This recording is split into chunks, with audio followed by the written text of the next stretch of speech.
Welcome to America's Commercial Real Estate Show, your source for market intel, forecasts, and strategies. Hello, I'm Michael Bull. Thank you for being with us. This segment is brought to you by Buxton. Check it out. You can really elevate your site selection, your underwriting, and your marketing for commercial properties with Buxton's market analytics and consumer intelligence. Check it out at buxtonco.com. Well, today we're going to talk about the office market. What is the future there? It's like the sector that people are like, well, what's going on? We kind of know what's going on with industrial and retail and multifamily, but office seems to really still be up in the air. Here we are. It is late September 2021.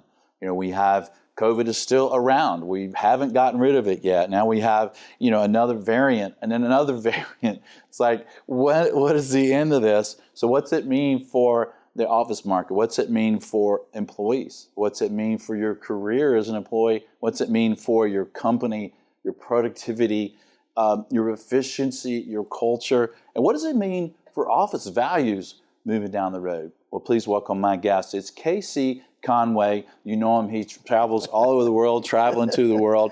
He's with Red Shoe Economics. He's also CCIM's lead economist. K.C., good to see you. Thank you, Michael. And, the office world is kind of upside down. Everybody's got a different opinion about it. There's still a lot of remote work going on. So what do you think is the future of remote work versus in-office workers? So great question. And I think the way to think about remote work is kind of think about, what we went through in retail. COVID accelerated the e-commerce world. So we were on track already to see less dependence on stores, but COVID put it on steroids and moved it up 5 years. Remote work, remember what was kind of going on before COVID? We had a problem with housing affordability in big cities. So that was already underlying. Then hits COVID, we all have to leave the office. And now you look at maybe two issues, affordability and remote work kind of converging. And I think the future of office is remote work's not going away. It's been accelerated like e-commerce. Now we have to figure out, so where does that remote work go? How much of it is going to go back to the office? Because we're all going back to the office to some degree, but maybe not 5 days a week. Mm-hmm. So, and I think the other issues, there's tentacles to office that maybe aren't there for other property types. One of the biggest ones is think about the impact on ancillary businesses, government revenues and collection of taxes. So if restaurants can't open because the offices aren't open and people going there, travelers aren't coming in because we don't go to the office, governments, they lose revenue, they lose tax revenue, and all those businesses go away. Do they go to the suburbs? Do they go to, Nashville or Florida? So those things, we still don't know what we don't know, but I don't think remote work's going completely away again. Yeah. And what about downtown CBDs, especially in the big cities, versus maybe smaller markets or suburban markets? Yeah, so I'm one that's been very bullish on the suburbs and the secondary markets. And so if you look at things like the moving migration reports from U-Haul, or you look at the new census data, and where did everybody move the last year or two? And where did everybody move during the last decade of the census? They moved south, they moved inland, and they moved suburban. And it was less to the urban areas. So there were already those trends going on. So I think that's another headwind that we have to look at for offices. Where is that workforce going? The other one is a lot of folks like you and me, we've been around a while, we have gray and thinning hair. And many are saying, maybe we're done. Maybe we're going to retire early. So the back end of the workforce, the older generation, is kind of pulling back. They love remote. They don't necessarily want to go back and have the commutes. The millennial workforce, ironically, is the ones that want to get back to the office because they know the only way you build your career, those relationships, especially our industry in commercial real estate, is you got to get back in the office and engage with people. Yeah, you sure do. And one of the things that seems like it's holding back, especially larger companies, is health reasons, right? If you have a big business and you bring your employees back and all of a sudden someone dies, it's a PR nightmare. When do companies start getting back into these offices more? Is it just all reliant on COVID? So part of it, I think, is, and one of the big mistakes that Congress failed to do early in the year when we were starting to get vaccinated, was provide businesses with a liability shield. And so if that's one thing we could do at a federal level to say, look, if you're following the guidelines, if you're doing what you can, at least if people are vaccinated or wearing masks or having certain protocols, then we're going to give you a liability shield. You'd see a lot more, I think, business activity in return than without that, because you're right. In fact, I'm seeing situations where tenants in renewals, big tenants and big office renewals, are seeing negotiations in the lease that they have to report what they're doing and what percent are vaccinated, and do they have unvaccinated staying at home and working remote as part of a lease. So we're going to see some things that change in the lease term because of those liability reasons. Yeah. What do you think, K.C., about mandatory vaccinations by some of these businesses or by government? Yeah, so I'll confess, I grew up in Colorado. We believe we do whatever the heck we want in out west, right? So I'm kind of in that camp that I'm in the camp that we do have, part of the great thing about America is we have choice, we have our own liberties, we decide, but we have to balance this thing between community, kind of health and concerns versus our individual rights. And we can make choices. We can move someplace that doesn't require vaccination. But think about your kids. If your kids go to school, they're being vaccinated. And so if you look at from World War II forward, we've had all kinds of things, polio and all kinds of other illness that we've required vaccination. Yeah. So what is different this time? Is it generational? Is it something else? So I said before the 2020 elections that, we might see something after the elections called our own form of Brexit. I came up with a term for it called Flexit, and it was Florida and Texas just exiting. We're already seeing 19 governors are saying we're going to fight this thing, not on the basis of whether it's the right thing for health, but really because of our civil liberties and what we want to do. So that battle has yet to play out. Yeah. Well, I'm all about freedom, and I don't like the government mandating anything, but I recently mandated at my office that no one can come to our office as far as employees or agents unless they're fully vaccinated. They also can't see Bull Realty clients. And they can't come to Bull Realty functions. Now, I realized when I did that, there's some people going to say, hey, that's my freedom. Well, it is, but we're extremely set up well for remote access and support. So, our brokers and things can work from anywhere, really, in the world. And, if you're going to meet with a client, and they get sick and pass away possibly, that's not right. And I think, well, maybe, when I, as the leader, make that rule, I realize there's going to be some people that don't like it. Yep. But leaders have to they have to make decisions that some people aren't going to like. And as far as you're curious about the results, I have 50 people roughly. I really had one person who did not like it at all. He did not want to work remotely. He is working remotely. He didn't like it. He liked working in the office. But, it's a rule I had to make. And I think it's something that if another example I'll give you that I sell office buildings. I lead a team that does that, and we sold recently a bunch of smaller office buildings, that were 12, 20,000 square feet in the suburbs, and went through every unit, every suite. And 85% of the tenants are open, they're operating, K.C., but I see the big tenants in the big buildings, they're just not there. No. Well, and think about it, for those that are concerned about this issue, we do have this thing called the Americans with Disabilities Act. So there's a lot of things we can do to make a reasonable accommodation. That doesn't mean everybody's that way. Mm-hmm. My little company, Red Shoe Economics, we're all four of us were fully vaccinated because we found from clients they didn't want to meet with us. Yeah. And a lot of what I do is expert witness and engagement. We're a relationship business. So I had to make the business decision. Yeah. And I got chronic underlying health issues. And so it was an issue. 2 of the vaccinations I couldn't take, but we figured out I could do the 3rd one. I even had COVID. I have antibodies. I have a lot of reasons to say skip it. But I looked at when I balance out my business, my interaction with people, and what we have to do. In fact, I think that before the year's over with, that airlines, you're going to have a vaccination to have clear system, TSA system, all these government fast track systems. So I think it's going to be a carrot versus a stick approach that's going to come. Yeah, and to your point earlier that we're getting vaccinated for other things, why is this any different? And this has proven to be very deadly. And I think I'd feel more comfortable getting on a plane if I knew everyone there was vaccinated. It's just safer, right? Yeah, and there's economic costs. So I just came over the summer from a resort that we stayed at. And if we didn't have our vaccination cards and proof of vaccination, the room rate was $100 more because they were going to do a deeper cleaning and sanitation after we left, and we couldn't get daily towel or anything service. Right. So there's tentacles to it. We can get through it. The greatest generation got through a whole lot worse. We can get through this. There you go. And and we're so set up for remote now. It's like that we have the technology that we maybe didn't have even 10 years ago, right? And we're all using mobile technology. We're all using things like Zoom. and you've used Zoom in the past, right? Are you still doing it?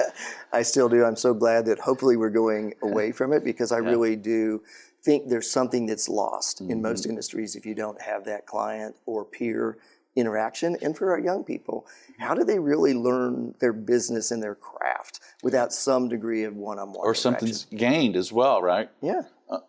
On your So I told Michael, I brought in today, so this was my Zoom under the belt attire during Zoom.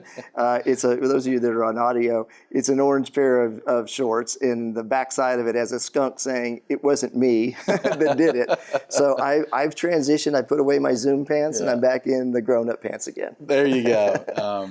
And to your point, if you are an employee and you want to move up the ladder and get promoted and learn and grow in your career, it's a lot harder to do that when you're sitting at home. I like to tell an new employee, hey, you're going to love our people, you're going to love our culture, but your bond's going to be at home by yourself. That's right. There's no substitute, especially our industry, our commercial real estate. Everything we do is people interaction. Yeah, and I'm an old guy, and I really love being in the office because I learn from everyone. I love the energy. And if you told me that, you know what, you're going to have to work at home from now on, you're not going to have an office around the office, I'd be like, well, I want to work at a company where I can go to the office. I like the difference between home life and work life, right? And having that. So we are social animals, right? We're going to want to get to the cities and to these office buildings and to be around people for our career, and also just to maybe get out of the house every now and again. Yeah, I can tell you, if I told my wife I was never going back to an office, I can tell you what she might say. And that's more expensive. Well, it's going to be interesting. And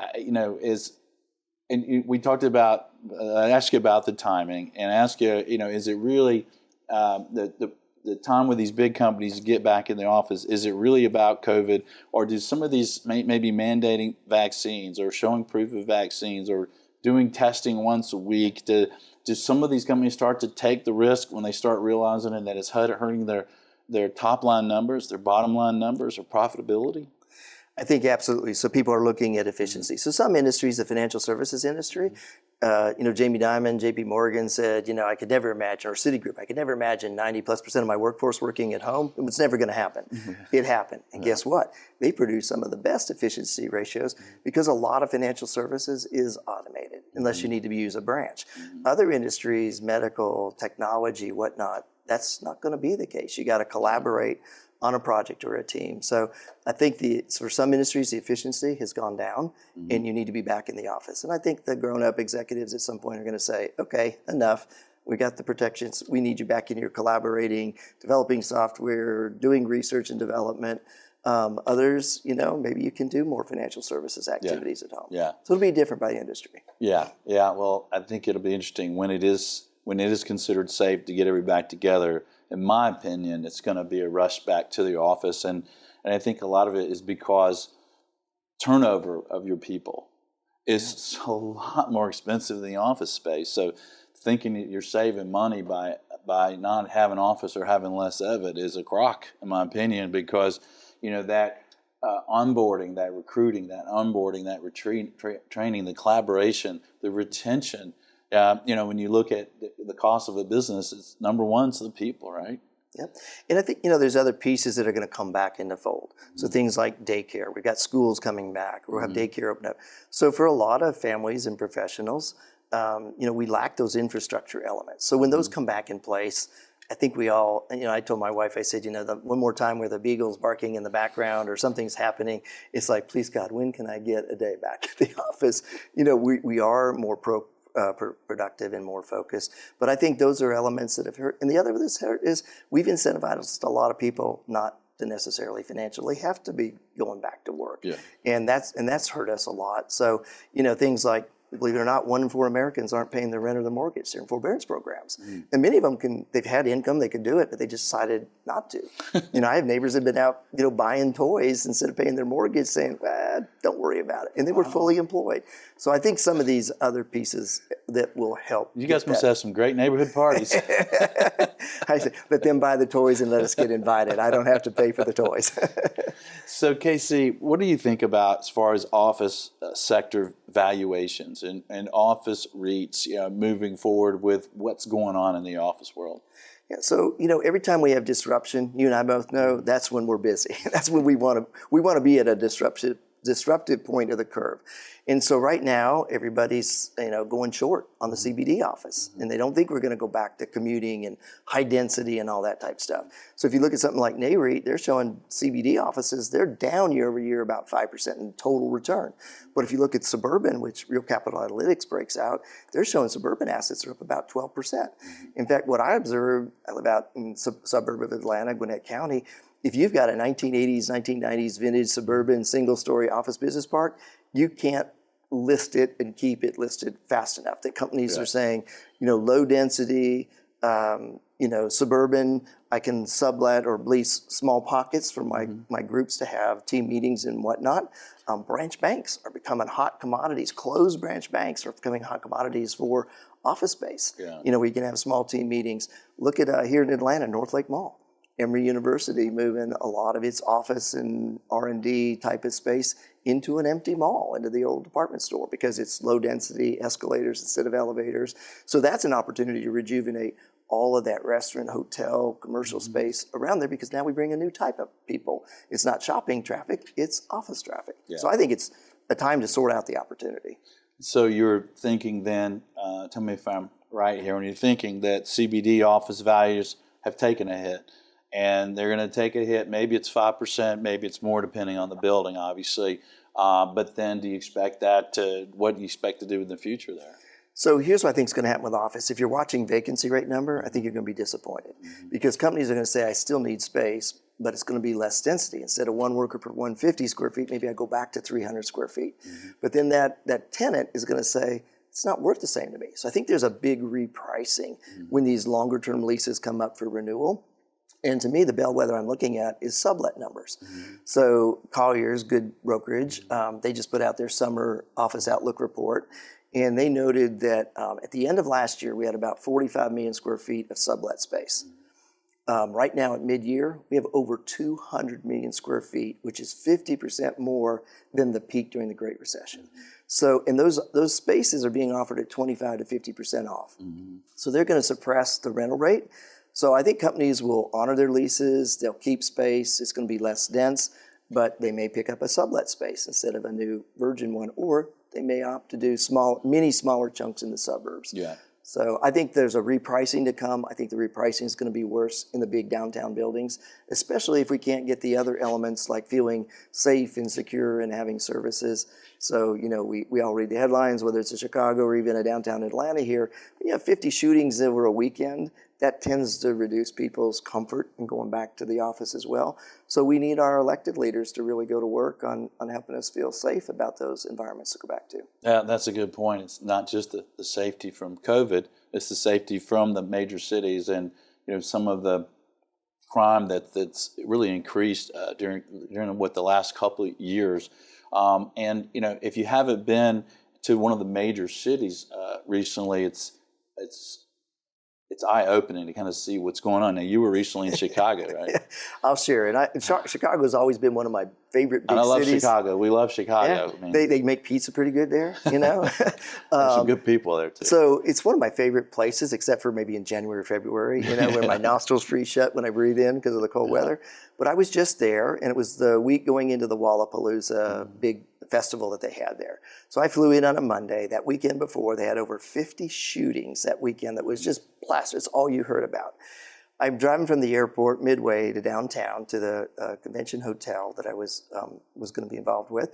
And it looked like I was in Eastern Europe before the fall of the East Berlin Wall or whatever. Barbed wire up everywhere, fences up everywhere. There were so many visual cues that I wasn't in a safe place. Yeah. You know, and a lot of that was anticipation of the festival, but a lot of it has been put permanent to protect museums and monuments and all kinds of other things. Wow. And then when I got to the hotel, they couldn't drop me off at the hotel because what the hotel reported, there's like bullet holes in all the lobby and they keep replacing the windows, that in the late evenings, these criminal groups will do the drive-thrus of the major hotels and just shoot them up to intimidate the place. So now you got to go 1 to 2 blocks away to get an Uber. And so here's another reinforcing kind of cue to you. So that kind of stuff we've got to get under control. We got to get rid of the visual cues that we're in an unsafe place. And it doesn't make someone want to open a restaurant and have outdoor seating in the evening. So the same as we went to Wrigley Field. And the police thought we were crazy getting on mass transit to go up to Wrigley Field. And then when we left, you couldn't get an Uber at Wrigley. You had to go a couple blocks away because, again, they had those same problems. So we got to think about those issues. Yeah, it's interesting to think about because I think about crime related to residential, but maybe it really hadn't occurred to me how much crime could impact an office building value. But when you see what's been going on the last couple of years, I guess it's something you really want to think about if you're buying a CBD building or doing any kind of valuation on it for some reason. You got to think about that. Yeah, look at, we had the experiment in Atlanta, how many times with Underground Atlanta, where we'd rejuvenate it and then they'd let the crime get out of control and everybody would leave or wouldn't come back. And so, you know, the crime and the physical feeling safe is as important as the health feeling safe in an office environment. And Underground Atlanta, if you've ever been there around the world, if you've ever been there, it's a kind of a cool place, and it's being redone again. This time it's going to be great. You know, it sounds like it's going to be great, really. Yeah. Well, they're probably putting the residential in that hopefully brings a more permanence versus just a crazy nightlife. And the university system, Georgia State is expanding and taking over the old Olympic Stadium to whatever we keep calling it, the baseball field and everything else. So those things help, and it just shows you the structural infrastructure elements. It's not just whether you want to go back to the work, but you got to have all these infrastructure elements work too. Yeah, yeah. What would you leave our audience with, KC, to think about moving forward related to office properties and just the economy moving forward? So I'd say 3 things. I say, 1, we don't know what we don't know. There's a lot to play out here. Every time we write off an asset, that's an opportunity and it comes charging back. How many times have we written office off, you know, whether it was a Great Recession or whether it was the oil patch days? And I was handling Denver and oil patch markets with Equitable Real Estate, and it was terrible. And we wrote rents from $20 down to $5, and 10 years later, it was one of the best office markets in the country. So don't write office off yet. I think the recovery and stability is stronger in the suburban markets, in the secondary markets. And we're seeing that's because that's where workforce and population are going. So where workforce and population go, office will be stronger. Look at things like the NAREIT. NAREIT has their new index out in Real Capital Analytics. And while NAREIT shows that office is right behind malls and worst performance and being negative, Real Capital Analytics says it's a different story for the suburban markets versus the urban markets. So I'm very bullish on the suburbs and secondary markets. I think the longer haul is going to come in the CBD, and we need those other infrastructure elements to get fixed. Yeah, and it's really a remarkable time if you're a user of space, you're an occupier, you lead a company, because I know a lot of businesses are really using this as a time to move to Class A, to real healthy buildings, right? Where there may be these wellness certifications and touchless technology and opportunity to, while there is some vacancy and less demand, to really move up in your office space. And it seems to be also working with Class A office building sales, where the institutional investors are thinking, hey, these Class A, these really well buildings are going to be where people want to be. Well, when you look at new construction costs, you're looking at $300 to $500 a square foot. If you can pick one of these up for $200 and wait it out, it's worth it. The other one I say is there's good exceptions to show about how all this works. So one I'll do is look at Miami. Look at the downtown Miami and South Florida market. Not anywhere near the sublet space that we're seeing in other markets like Atlanta, New York, Chicago, San Francisco. Number 2, they've worked on their infrastructure for years. So they have this new Brightline thing that's coming from light rail from Miami all the way to Orlando, and the office building assets along there are trading at 50% more than they did 2-3 years ago. So if you look at your infrastructure elements and you look at your housing affordability and safety, all those things tell you they work and they produce value. So I'd be looking for those other opportunities, adaptive reuse. South Florida, I wrote a paper recently. We looked at Doral, we looked at Coral Gables, where they're doing all of that, and they're bringing green space. Look at Atlanta, we're doing the Greenway Trail and the further expansion of that, the Highline Trail in New York. In Phoenix, you've got the Marina Heights project that connects everything. When you bring this green space back together, and you think about those markets that are doing that and that infrastructure element, you're reconnecting what interstates divided. Think of Atlanta and the downtown connector and the divide. And look what Dallas did and putting parks above the interstate system. So I'd be looking at those opportunities. This is when you throw something away, I look at trying to get invested in it. And plus, to your point earlier, look where people are migrating to, right? Mm-hmm. And like in Florida, we've sold a building recently in Tampa and Tallahassee to West Palm Beach, and they sold during COVID and sold really well. So there's a lot of companies and people wanting to move to some of these markets. Yeah, you look at a Charlotte, a Raleigh, a Nashville, even a Huntsville, Alabama, a San Antonio. Salt Lake City is another great type market. Boise, Idaho. These are markets where people are, maybe leaving Seattle or San Francisco, and they're finding those opportunities. So look for the opportunities. Yeah. All right. So the glass is half full then. Yeah, I always tell people I'm never half full or half empty. I just want to know where the other half of the glass of the water went. Then I know where the money is. K.C., thank you for joining us. Thank you. Great information as usual. Thank you, sir. And thank you for joining us around the country. Please let us know what you think. We appreciate hearing from you. We appreciate you sharing the show and be with us. So until next week, be sure that you always lead, learn, and laugh, and join us for America's Commercial Real Estate Show.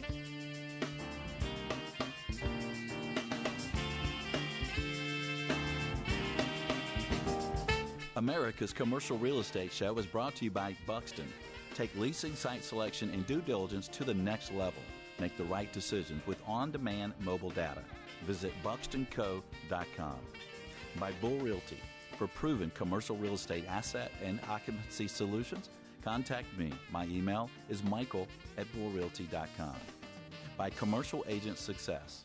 Expert-level commercial real estate broker training. Cloud Access 1, up to 21 one-hour videos. Visit commercialagentsuccess.com. Thank you for reviewing, subscribing, and sharing America's Commercial Real Estate Show.